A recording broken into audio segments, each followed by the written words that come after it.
This is how much some people are making on YouTube with screen recorded videos. I know this because this is my channel, Learn with Seb. Stay tuned and I'll show you how I make my videos. So let's get straight into it. One of the most popular comments I get is, what software do you use to record your videos? So I'll show you now. Firstly, I use a software called Camtasia. It's an all-in-one screen recorder and video editor. It is a paid software, but in my opinion, it is definitely worth the money, and I've made my money back multiple times over. I'm going to show you in detail in this video how to use Camtasia and some tricks I've learned along the way to go from 0 subscribers to over 75,000 subscribers just with screen recorded videos. You can download the software at techsmith.com. I'll put a link to it in the description if you want to sign up for a free trial, or just go right ahead and buy it after watching this video. Once you open Camtasia, you'll be greeted with this getting started screen. Just click on new project and the main editor will open. First thing you'll want to do is click file, then project settings. Then change the canvas dimensions to whatever you want. You can have 4K, HD or any custom size. I normally just keep it on 1080p HD, which is a standard video size. You can also adjust the frame rate here. I normally keep it on 30 frames a second. Then just hit apply, and I normally click file, save as to name the project before I start. If you're new to video editors, I'll give you a quick overview. This is the timeline at the bottom where you have the playhead. This is where you compose your project. So you'll add in all your media, audio and special effects down here. The main window is called the preview window. This is where you can see what project you're putting together. On the left hand side you have the editing and media panel where you can add media, add special effects. On the right hand side you have the properties panel. This is where you can adjust an item once it is selected. Now, to start your recording, click on this red button in the top left hand corner. A new menu will appear where you can select the screen to record, the webcam, the microphone, and whether you want to record the system audio. I record my main screen and select my Blue Yeti microphone. I don't use a webcam or the system audio. Then just press record and a countdown timer will start and your screen will begin recording. During the recording you'll see this menu. You can either minimize it, restart the recording, pause it or stop it. Once you've finished recording, just press the stop button. Once your recording is complete, it will automatically be saved to the timeline here. As you can see, I've done 2 recordings. If you click on one of the recordings, the properties panel will appear here. Now you can adjust the scale, opacity or the position. If you click this middle one, the audio properties will appear.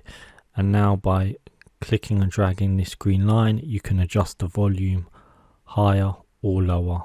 Now, as you can see on the timeline, each of these video clips contains the audio built in. You can see that by the audio waves along the timeline.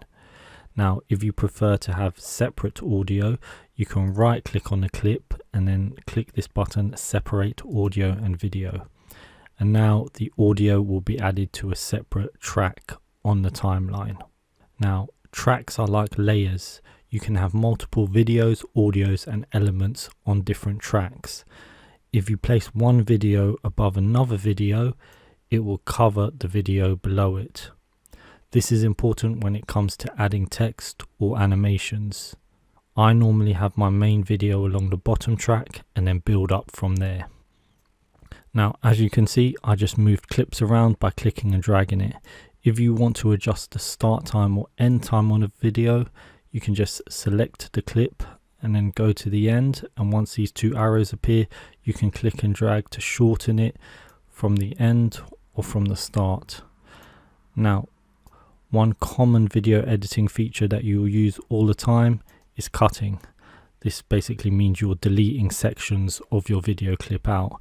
In order to do that in Camtasia, you could click this red line on the playhead, drag it along to highlight the portion of the video clip you want to delete, and then just simply press delete and then that will delete that end clip. What you could do then is either highlight these and drag them to close the gap, and then click that to close the gap. What I'll do is I'll just undo that just to show you a quick way to close the gap, because what you're going to do is go through your entire video and cut out loads of stuff. Like, you might make mistakes throughout the video, so you'll have loads of gaps. In order to close the gap quickly, you just press this magnet and it will close in all the gaps. This works by using the magnetic track feature here, which closes in the gaps. Now if I disable that, I can show you again. I can have one gap here, one gap here. If I click on magnetic track, it closes all the gaps together. This is a huge time saver, because the first thing you want to do when you're editing it is run through your entire video and delete all the mistakes or delete anything you don't want to have in the video. So now you've got a shortened version in which you can proceed with editing the rest of the video. The shortcut I use all the time is just S. So if you click S on your keyboard, that would automatically make a cut on your selected clip. So if I select it, press S, it cuts the clip. Now I can select the section and delete it. Now one thing you might want to do is upload media. Right now I am on the media tab here. This is called the media bin. I've uploaded various recordings already in preparation for this video. I've also uploaded some pictures. This is where you can access all your main media. In order to upload media, you can just click this plus sign here and then click import media, and then you can select anything to import. Alternatively, you can just click and drag an image into this. Now, in order to get the media onto your timeline, you have to click and drag it onto your timeline. So what I'll do is I'll click and drag it here, and this is my intro. So now if I scrub along and press play, my intro will now start playing. So I can position that anywhere on the timeline.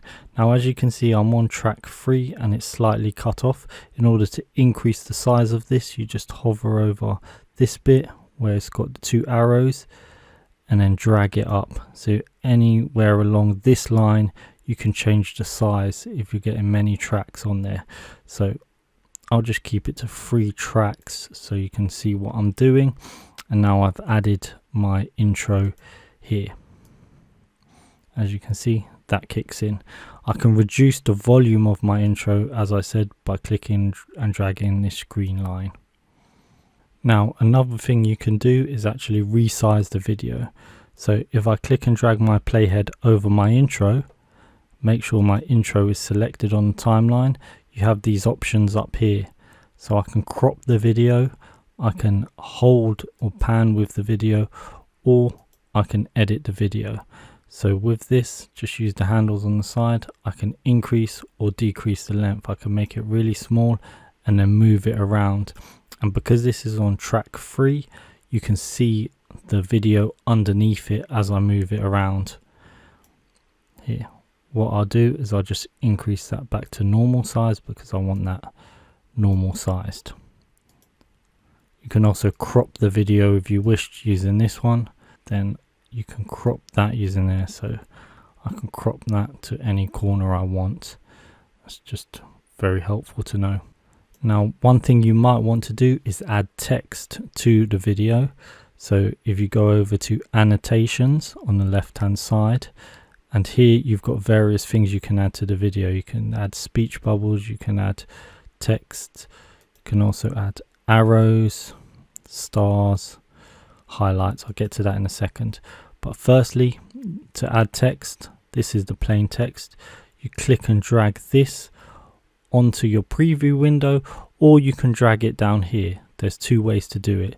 What I like to do is I just drag it onto the preview window and then I can see the text directly.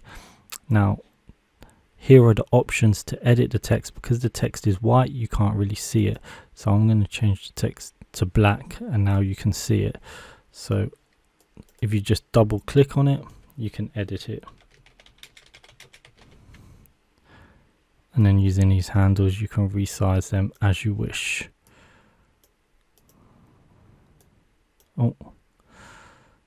That's not really working, so what you can do is adjust the size here like that. Let's see if these handles work now. Oh, the handles are not working because I'm on the crop feature. So what you need to do is click on this edit feature, and now I can resize it. So let me just move that down and to the middle. So now you have text over your video, and you can position that wherever you want. Because the background is quite busy, there is an option for a text box. You can change the color of the text in the properties section. The text properties are actually called callouts. I'll just change it to white. Then you can edit the color of the background box in the annotations tab. I'll just turn that to black. Now you can resize and position this where you want, and it will stand out a bit better. And you can move that anywhere on the timeline. So now say you want something to come in, it will just come in as a block. What I want this to do is fade in. So I'll click on transitions, and I'll go to the drop down where it's got all, and then what I want is a fade. So actually, if I search for fade, it's got a basic fade here. If you click and drag that over any clip or element, it will add a fade to the beginning and end, as you can see with these green lines. So now if I go to the beginning of this video clip and press play, you'll see that now fades in, and then in a couple seconds it will fade out. There's loads of different transition options you can do and add to videos. You can also do that to a video clip. So what I'll do is I'll click and drag that to the bottom one here. I'll scroll down, click and drag that to the bottom, and now a fade is added to the video clip. So once one video ends, another one will just fade into the next video, as you saw there. Another thing you can do is add animations to your video to draw attention to specific parts of the screen. So if you click on annotations and then click on this squiggly line called sketch motion callouts. I use this quite a lot to direct viewers' attention to different elements on the screen. So what you can do is click and drag an arrow, and I might click it next to the page, next to the pricing, sorry. Now when I press play, you'll see an arrow comes in and I can animate it, and that helps draw people's attention. Once that arrow is selected, you can change the thickness here and the speed of which it comes in. So if I'll lower the draw time, the animation of the arrow will be a lot faster. There you go. I can do the same thing with a square. So say I wanted to add a square, I'll drag it onto the page and just adjust it so it covers the entire box. Now when I press play, a square will be drawn over it. Again, you can adjust the thickness of the square and then drag the playhead and press play. Another thing you can add is blurs and highlights. I like using this one called Spotlight. It's useful to highlight a specific area on the screen. What I'll do is I'll just quickly delete this box. I'll click and drag a spotlight on the screen, and you can see it grays out everything else around it. Now if I press play, you'll be able to see the spotlight come in, and that area of the screen stays highlighted. Another common feature I use is called lower thirds. So if you go into library and then click on Camtasia 2021, they've got a folder here called lower thirds. If you click the drop down, you have all these animated text options that pop in. So what you could do is click on one of these and drag that onto the page, and you'll see it appears on the timeline here. Now when I press play, you can see you have animated text appear at the bottom. That one's quite hard to read, so let me just delete that one, and then let me click on this one and drag it on the bottom. Here you go. This is a bit better to see. I'll press play and it comes in, and you can adjust the text, you can change the logo. I'll select that. Now the properties appear, so you can change the logo, remove the media. I can import my own logo. I can change the color here. I can change the fonts, and I can change the size if I wanted to. That's quite big or that's quite small. And then that's one way to add lower thirds. Now, another trick I use to help make videos easier for the viewers is the zoom and pan feature. This can be found in the Animations tab. If you select the Zoom and Pan tab up here, you can zoom into a section by clicking and dragging in the corners of this mini screen. So you'd make a selection on this mini screen and it will create a zoom animation. Now you can see the URL. Now, if you look at the timeline, an arrow is created representing your zoom animation.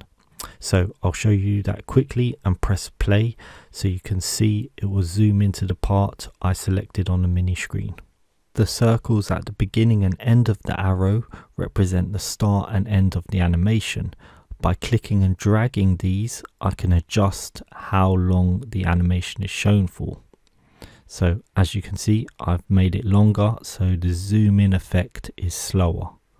You can just click and drag that to whatever portion of the video you want that to zoom into. Now, once you've zoomed in, a lot of the times you'll want to zoom back out again. So what you could do is just click scale to fit and then actual size, and then that would add another arrow and it will zoom it back. So if I show you how that works, it zooms into a portion of the video. I'll explain my point and then it will zoom back out. Now this has my intro here. I'll just delete that because that was zoomed in as well. So here it would zoom into a certain part of the video, and then there's a second arrow here. It zooms back out. I like using this feature because it helps the viewers find what they're looking for and also not lose their position on the page because you're zooming back out to where you started from. Also, if you're making tutorials for users, please make it easy for mobile users to watch. So by zooming into a certain section, it makes it easier for smartphone users to see what you're talking about. I've watched a lot of tutorials online where you can't see what buttons they're clicking on because they're showing the entire screen and there's loads of buttons. It's too small. So I always zoom in to help the mobile watchers see what you're talking about. Speaking of making it easier for users, sometimes people can't see what you're clicking on or where the mouse is. So a useful feature is actually to highlight the mouse. So what you want to do is go on to cursor effects here, click on highlight, and then click and drag that onto the clip. I need to go down here, and now my mouse is highlighted. You can increase the size of that if you wish here, and the opacity. So I'll keep it like that, reduce the file size. Now when you press play, you can always see where the mouse is on the screen. Also, sometimes when you're making a video, you might have to pause and think about what you want to say next. So there's long gaps in your video, or you might just want to re-record what you've already made because in your recording you made mistakes. So what you can do is you can click on a certain part of the audio, delete it, then click on more here, and then click on voice narration. And now here you can just start voice recording. It will record a new audio over that video. Then you just press stop and it will save that clip and add it to the timeline. I'm not going to save this video narration for now because I'm already in the middle of a recording. Speaking of audio, what you could do if you wanted to is you can select a portion of the audio, click more, and then go to audio effects. Here you can fade in the audio. As you can see, the green line dips down as it fades out, or you can fade it in here. As you can see, it fades in. Or you have different options for audio compressor or noise removal. So that's another useful feature to have. Sometimes when I'm making my screen recordings, I'm using software and the software is taking a long time to load or download a certain portion. So what I'll do is I'll delete the loading screen, or I'll just speed it up just to make it easier for the users. So in order to increase your video speed, you can select the video clip, right click it, and then where it's got add clip speed, click on that and a new clip speed option will appear. If you hover over the blue bar, you can make the clip faster or slower by clicking and dragging the clip longer or shorter. This video clip is in the way, so what I'll do is I'll just move that out. Now if I make the clip longer, this slows down the video, so you're effectively watching it in slow motion. 99% of the time I'll make the video clip shorter, thus making the clip play faster. I want to show you one more thing before I leave. I mean, there's hundreds of different features you can use on here and hundreds of different ways to use Camtasia. I'm just showing you how I use it. I don't want to make this video too long, so I'll just keep it short and snappy. But I do want to show you one more thing, which is a remove color feature. What I'll do is I'll go to media and add a new media clip. Now if I press play, you'll see my intro video appear. Now say I want this video transparent, what I can do is make sure the clip is highlighted, click on more and then go to visual effects. Now if you scroll down to the bottom here, it's got a button called remove a color. This is a chroma key feature or a green screen feature, so you can essentially remove the background. What you need to do is click and drag that over the clip. Now using a color, it's going to ask you to remove a color. So what I'll do is use the color picker and then click on this background color here, and now that's removed the black. So now this is essentially see-through. Now if I go to the beginning of this clip and press play, it will show you my logo clicking. Because my text is black, that's also disappeared. But that's essentially how you can create a green screen effect. Once you've finished editing your video, all you need to do is click up here to export and then export local file, then go through this export option tab. I'll keep it as an MP4, but you can choose any of these options. I'll keep all these standard options and I'll just click finish, and that would download the entire video. But there you go, that's the essentials of using Camtasia. If you found this video useful, feel free to like and subscribe, or give me a super thanks so I can keep on making these videos. Otherwise, I'll catch you in the next one.